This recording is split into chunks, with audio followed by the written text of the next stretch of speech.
कहता है सज्जनों कि जितनी दया भगवती गौ माता जी में है उतनी दया तो इस संसार में किसी के पास भी नहीं है। अगर आपको हमारी बात पर विश्वास है तो आपको आइए सत्य घटना की ओर ले चलते हैं। अपना बिल्कुल पड़ोसी MP मध्य प्रदेश की रानी अहिल्या होलकर के जीवन की घटना है। अहिल्या होलकर के पूर्व जीवन का परिचय अगर आप लोगों की सेवा में दूं तो ये एक गडरिया समाज में जन्मी हुई बिटिया थी, लेकिन भेड़ बकरियों को नहीं गौ माता को चराती। और गौ माता जी को चराते समय भी अहिल्या जी का इतना सुंदर भाव था, इतने प्रेम भाव से वह गौ माताओं को चराया करती। गैया जी उनके इशारों पर चला करते थे, मतलब इतना उन्होंने गौ से प्रेम किया था। मैया भागे ना जाओ, रुक जाओ, गैया वही रुक जाती। गाय माता का अगर कोई बछड़ा दूध पीने की चेष्टा कराए, वो बछड़ा बछड़ी सबको संग में ले जाया करती थी। माँ बच्चे को अलग क्यों रखना। जब कोई बछड़े अगर मैया को दूध पे, ना बाबा मैया को तकलीफ हो रही है, अब ना पियो, आपको लात मारेंगे, बछड़े दूर हो जाते। लड़ते हुए सांड रहते बड़े बड़े, वो लड़ने लग जाते, अच्छे से लड़ने देते। पर अब लगता अहिल्या जी को कि इनसे हानि हो सकती। बाबा अब ना लड़ो, आ जाओ, शांत हो जाओ। उन बछड़ों के बीच में, उन नंदियों के बीच में अहिल्या जाकर के सलाती, वो चुप हो जाती थी। इतनी उत्कृष्ट सेवा थी उनकी। और गौ चारा माता को चराने जाते समय उनके पास सिर्फ 3 काम थे। पहला, एक तो गौ माता जी के पास कोई दूसरा पापी या किसी प्रकार का जंगली जानवर तो गैया जी को पीड़ा पहुंचाने के लिए तैयारी में नहीं, चारों तरफ नजर दौड़ाती। दूसरा, गाय माता जी के लिए पानी की व्यवस्था कहाँ हो सकती है, आवाज से सुनने की कोशिश करती। और तीसरी, कल कहाँ जगह तक चारा मिल सकता है, किस दिशा में चारा हो सकता है, कल कहाँ गैयों को ले जाना है। बस इन 3 के अतिरिक्त तो उसका किसी नई चौथी चीज पर कभी ध्यान ही नहीं रहता था। इतनी मग्न भाव से, प्रेम भाव से वह गौ माताओं को चराया करती। एक दिन उनके जीवन में हुआ ऐसा कि पास के पेशवे, आदिवासी राजा को पेशवा कहा जाता है, एक पेशवे वहां से निकल रहे थे। उन्होंने अहिल्या जी के इस गौ माता जी की सेवा को देखा, उनसे गाय माता कितना प्रेम करती, वो गौ माता से कितना प्रेम करती, वो गैया को किस तरह से संभाल लेती, उनके एक आवाज से गैया कैसे रुक जाती। इस सब को देख करके वो पेशवे भी मंत्रमुग्ध हो गए। इतनी सुंदर कन्या, अगर उसने भगवती स्वरूपिणी भगवती गाय माता जी को अगर वश में कर लिया है तो ये प्रजा का संगोपन बहुत अच्छे से कर सकते हैं। उसी समय उन राजा ने निर्णय ले लिया कि मैं इसको अपनी पुत्र वधू बनाऊंगा। ऐसा इसलिए उन्होंने निर्णय लिया क्योंकि उनका पुत्र मंदबुद्धि का था, अधिक बीमार रहता था, राज्य कारभार संभालने के लिए वो उनको योग्य नहीं लगता। इसलिए उन्होंने विचार किया कि ये अगर बहू बनकर के आ जाए तो मेरा राजकारभार यही संभाल लेगी, भविष्य की चिंता से मैं मुक्त हो जाऊंगा। गए अहिल्या के पिताजी के पास जाकर के उन्होंने अपने पुत्र के लिए हाथ मांग लिया। कौन पिता अपने बेटी को राजरानी बनने से रोकेगा। समय के साथ उन दोनों का फिर विवाह इत्यादि की तारीख निकाली गई। तब तक अहिल्या होलकर जी ने शस्त्र कला, तलवारबाजी, राजनीति सबको भी सीखा। सही उम्र पर उनका विवाह हुआ। विवाह होने के पश्चात मालोजी नामक एक पुत्र को अहिल्या जी ने जन्म दिया। बेटे के जन्म के पश्चात कुछ ही साल में उनके पति का देहांत हो गया, मृत्यु हो गई। अहिल्या होलकर उस समय अकेली थी, विधवा। पुत्र युवराज गादी पर बैठने का योग्य ही नहीं था, इतना छोटा था। अहिल्या होलकर ने फिर खुद राजगादी पर बैठ करके राजगादी के कारभार संभालना शुरू कर दिया। बड़ी न्यायप्रिय रानी थी। ऐसे कानून कायदे बना दिए कि भी उनके कार्य प्रणाली पर कभी किसी पर अन्याय नहीं हुआ। रोज न्याय के लिए सभा नहीं सजती थी। सभा मंडप में एक बड़ा सा घंटा टांग दिया था, जिसका घंटा नाद बहुत प्रचंड ध्वनि के साथ होता था। उसकी डोरी बांध करके महल के बाहर डाल दी। जिस किसी पर भी अन्याय, अत्याचार, भ्रष्टाचार हो जाए, जो रानी से न्याय चाहता हो, उस डोरी को खींचे, खींचते घंटा नाद होगा। राम दरबार जैसा बिल्कुल वही की वही पद्धति थी। कई वर्ष हो गए, अभी तक घंटी बची नहीं थी। आज कई सालों बाद घंटा नाद हुआ। दौड़े दौड़े द्वार पर आए। माँ चलिए, द्वार पर गाय माता न्याय मांगने के लिए आई है। वो गाय माता अहिल्या जी उस समय पूजन करी थी, बड़ी शिव भक्त थी। रोज नित्य प्रतिदिन शिव आराधना होती थी। आज अपने शिव जी के आरती पूजा रख दी कि पहले धर्म प्रजा का सुख है। और जब ये बात पता चली कि गौ न्याय मांगने के लिए आई है तो शिवजी तो गौ से प्रसन्न हो गए। दौड़ी दौड़ी उस पूजन के बीच में ही क्षमा याचना करके चली गई। देखा गाय माता जी के नेत्रों से नीर बह रहे थे, रो रही थी गाय माता।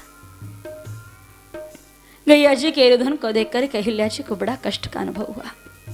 तुरंत उस ग्वाल को बुलाया गया। कौन है इस माता जी का ग्वाल? ग्वाल को लेकर के आए। कहते माँ मैं ही इस गौ माता जी की सेवा करता हूँ।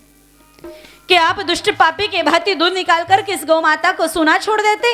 दर दर की ठोकर खाने के लिए, लाठी भाटी पत्थरों की मार खाने के लिए। कहते नहीं माँ, मैं मेरी गाय माता को कभी सुना नहीं छोड़ता हूँ। जैसा भी किसान हूँ मेरे घर में उनको रखता हूँ, प्रेम से सेवा करता हूँ। सुबह चराने के लिए मेरे खुद के खेत में लेकर के जाता हूँ, शाम को मैं खुद उनको लेकर के आता हूँ। फिर आज ये गाय माता अकेली कैसे आई?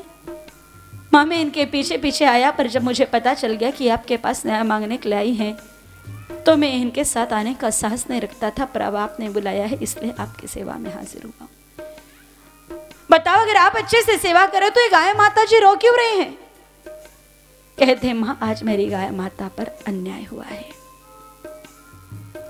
आज इनके आंखों के सामने इनके नवजात बछड़े की हत्या कर दी गई है, इसलिए ये माँ अपने पुत्र के लिए न्याय मांगने के लिए आपके द्वार पर आ खड़ी है। क्या हुआ? क्या आप साक्षी थे? कहते हाँ मैया, मैंने मेरी आंखों से देखा। बताओ घटना क्या हुई? कि माँ मुझे कोई फांसी की सजा तो नहीं सुनाई जाएगी? कहते बिल्कुल नहीं, सत्य बोलने पर आपको कोई सजा नहीं दी जाएगी, उल्टा कोई ना कोई पारितोषिक दिया जाएगा, उत्तम कोई उपहार दिया जाएगा। बोलो क्या हुआ? कहते माँ, रोज मैं मेरी गैया जी को रबर पिलाता खिलाता हूँ, फिर गाय माता जी को मैं अपने जंगल में ले जाता हूँ चरने के लिए। आज ले जा रहा था कि मार्ग में ही गाय माता जी का चलते रास्ते पर ही प्रसव हो गया। उन्होंने एक बछड़े को जन्म दिया। इतने में सामने से रथ आता हुआ दिखाई दे रहा था। मैं उस गाय माता को हटाऊं, इतने में तो उन बासों ने मुझे भी हटा दिया। मैं गाय माता जी को हटा सका। चाहे तो वो रथ का सारथी अपने रथ को थोड़ा सा मोड़ करके दूसरी दिशा से निकल सकता था, चाहे तो वो दूसरे रास्ते से निकल सकता था, चाहे तो वो थोड़ी देर के लिए अपने रथ को लगाम के साथ रोक सकता था, लेकिन उसने ऐसा कुछ भी नहीं किया और बेरहमी से उस गाय माता जी के उस छोटे से बछड़े के ऊपर से रथ को गुजार दिया। गाय माता एक तरफ रहेगी और उस बछड़े के ऊपर से रथ होकर के जैसे निकला, वो अभी जन्मा हुआ बच्चा तुरंत प्राण छोड़ गया, मर गया। इस गाय माता के आंखों के सामने इनका बछड़े की मृत्यु हुई है, हत्या हुई है। न्याय चाहता हूं। बोलो कौन था वो पापी जिसने ये नाजुक से छोटे से बछड़े पर रथ चला दिया? कहते मां, वो दूसरा और कोई नहीं, इस राज्य के भावी राजे युवराज मालव जी थे। अहिल्या जी के पैरों के नीचे की जमीन खिसक गई। मेरा ही पुत्र और गो हत्यारा, गो बधिका। जिस राज्य में गो हत्यारे पैदा होते हैं उस राज्य की उन्नति नहीं हो सकती। मेरे तो कुल में ही गो घाती पैदा हो गया है, अब ये कुल आगे बढ़ने वाला नहीं है। उसी समय अहिल्या जी समझ गए। मालव जी को बुलाया गया कि आपने ये अपराध किया। मान्य किया कि हाँ माँ, आज मेरे रथ के नीचे एक बछड़े के प्राण निकले। न्याय प्रणाली क्या कहती है? जैसे को तैसा। उसके अनुसार राजकुमार को सुनाना चाहिए था मृत्युदंड। अपने पुत्र को भी देख करके अहिल्या होलकर ने न्याय प्रणाली के नियम को नहीं छोड़ा। तुरंत कह दिया, दासो इसके हाथ पैर बांधो और उस जगह पर डाल दो जहां पर बछड़े के प्राण निकले। सारथी को आदेश दिया, रथ सजाओ और तब तक इस राजकुमार के ऊपर से रथ निकालना जब तक कि यह मर नहीं जाता। राजकुमार स्वयं जाकर के वहां लेट गए। सारथी ने रथ सजा दिया, लेकिन रथ पर चढ़ करके वो रथ हाँकने के लिए तैयार नहीं होता। जब अहिल्या जी ने देखा कि ये इस राजकुमार को प्राण लेने में समर्थ है, अहिल्या होलकर खुद रथ पर सवार हो गए। रथ को हाँकते हाँकते हाँकते हाँकते ले गए। जैसे रथ उस राजकुमार पर चढ़ने की तैयारी करता, इतने में तो वही गाय माता जिनका बछड़ा आज सुबह सुबह खत्म हुआ था, वो बीच में आड़ी आकर के बीच में खड़ी हो जाती। परिणाम स्वरूप अहिल्या जी को रथ रोकना पड़ता। ऐसा एक बार नहीं, दो बार नहीं, 5 बार हुआ। 5 बार अहिल्या जी उस रथ को हाँकते हाँकते ले गई। 5वीं बार वो गाय माता बीच में आड़ी आकर के खड़ी हो गई। अहिल्या जी को रथ रोकना पड़ा।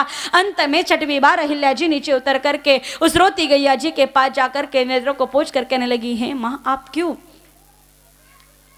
मुझसे कोई भूल हो रही है क्या? मैं अन्याय कर रही हूँ? गाय माता ने मानो अपने बहते हुए नेर से बताए, हे अहिल्या तू न्याय तो खूब करने चली है। मेरे पुत्र के हत्यारों का तेरा पुत्र होते हुए भी तूने मृत्युदंड सुना दिया, तो न्याय की दूसरी महामूर्त है। लेकिन मैं ये सब नहीं सह सकती। मैं भी एक माँ हूँ और माँ होने के नाते मैं तेरा भी कष्ट शांति हो समझती हूँ। मैंने आज सुबह सुबह मेरे नवजात पुत्र को, मेरे बछड़े को खोया है। एक माँ के सामने उसका बच्चा मर जाए, ये उसके मृत्यु से भी भयंकर कष्ट है, पीड़ा है। और अगर तू मुझे न्याय देने जाएगी तो तेरे भी बछड़े के, तेरे भी पुत्र के प्राण चले जाएंगे। और मैं नहीं चाहती कि जो दर्द मुझे सहना पड़ा है वही दर्द तुझे सहना पड़े, इसलिए जा अहिल्या, मैंने तेरे पुत्र को माफ कर दिया, क्षमा कर दिया। ये है गाय माता। क्षमाशीलता की मूर्त, कितनी करुणा है, कितनी दया है गौ में। मैं मां हूं, जानती हूं पुत्र खोने का दर्द, पुत्र के मृत्यु की पीड़ा क्या होती है, और वही पीड़ा तुझे सहनी पड़े, ये मुझे मंजूर नहीं, इसलिए जा, मैंने तुझे माफ कर दिया। इतनी करुणा और कहीं मिलेगी?